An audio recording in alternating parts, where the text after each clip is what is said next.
आके रोड पर खींची ठेला गाड़ी राजा जी। बड़ा स्मार्ट जो है तो कुर्ता पैजामा ले ले बड़ा यार, हमको तो बता देते तो हम एक जोड़ी ले लेती। चलेगा मौजी मिली का बोलिए जाएगी बड़ी का।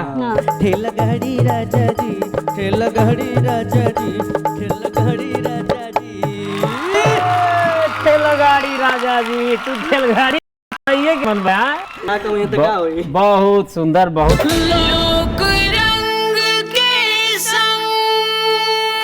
तजोदा तालियों से स्वागत करी बलिया का अनूप शर्मा जी के। अनूप शर्मा जी आज कहाँ गई हैं तनी बतावत।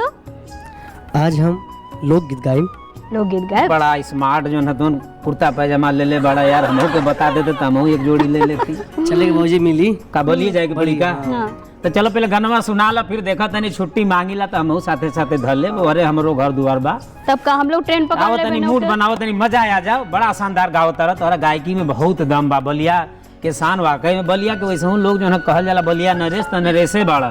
अब सीमा चुपचाप बैठ जाल जा। हाँ, ठीक गावे त इनकी। अरे हाँ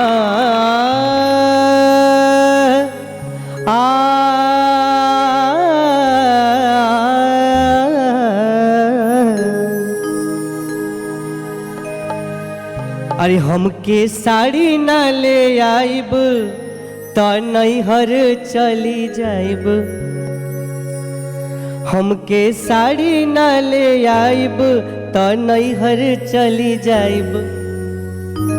हमके साड़ी ना ले आइब त नैहर चली जाइब। हमके साड़ी ना ले आइब त नैहर चली जाइब। आजू से जरी न घरावा में हरी राजा जी, आजू से जरी न घरावा में हरी राजा जी। भले जाके रोड पर खींची ठेला गाड़ी राजा जी। भले जाके रोड पर खींची ठेला गाड़ी राजा जी।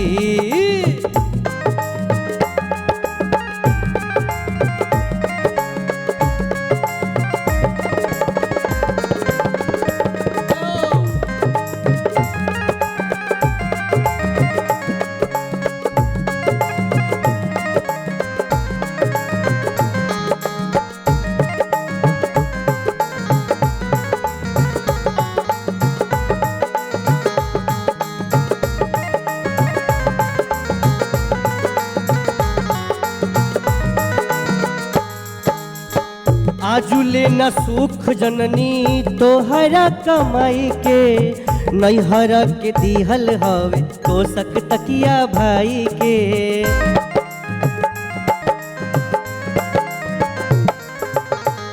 आजुले न सुख जननी तोहरा कमाई के, नैहर के दिहल हवे तो सक तकिया भाई के।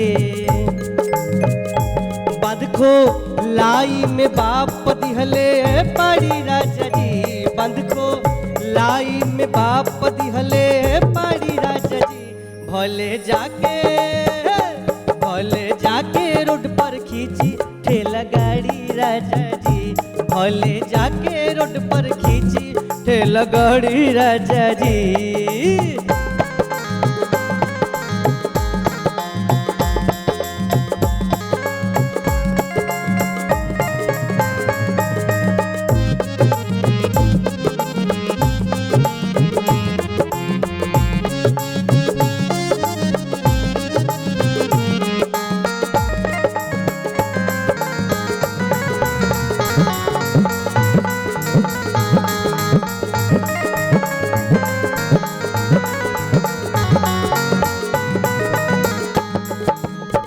ऊपर पर अगुआ मुअना कुछु न कहता, कौना कलम से लिखले किस्मत विधाता।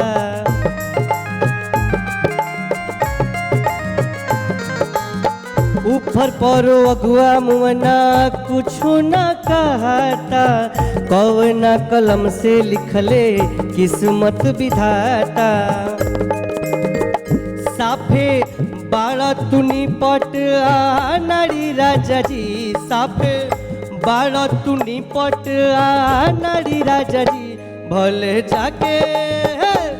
भले जाके रोड पर खींची ठेला गाड़ी राजा जी, भले जाके रोड पर खींची ठेला गाड़ी राजा जी, भले जाके रोड पर खींची ठेला गाड़ी राजा जी, भले जाके रोड पर खींची ठेला गाड़ी राजा जी, ठेला गाड़ी राजा जी, ठेला गाड़ी राजा जी, ठेला गाड़ी राजा जी। ठेलगाड़ी राजा जी, तू ठेलगाड़ी खिंचवाइए के मन बया ना कहूँ तो क्या होई। बहुत सुंदर कहा तरी की मतलब गजब के गायकी बा, बहुत सुंदर गाओ तड़ बजाओ तड़ और माता रानी करे ऐसे ही दिन दुगुना रात चौगुना आगे बढ़त रहे। काहो सीमा मजा आयल कि नहीं? हमके तो बहुत मजा आयल। हम तो पूछे चाहत है कि भौजी कबो ऐसा करीन कि तो से शिकायत करीन कबो दिवाए नहीं सड़िया उड़िया। हाँ तभी तो बनारसी साड़ी की बात हो रही थी। हाँ तो दिवाए नहीं तबे तो शिकायत करबे करे। भौजी सुन, इनके बताई दिए कि अब चाहिए कहो, अब दिवाई दिया मैं भौजी के, समझा? बहुत सुंदर आवाज बा। हाँ। और हमनी के कार्यक्रम के भी जो है एकदम प्रचार प्रसार तनी बलिया जइए तो तनी बताइए कि भाई टीवी खोल के लोग देखिए जा और स्थान धरी कहे से कि देखो पगड़ी बांध के वो गुसिया करे अंदर ना कि संतोष दिए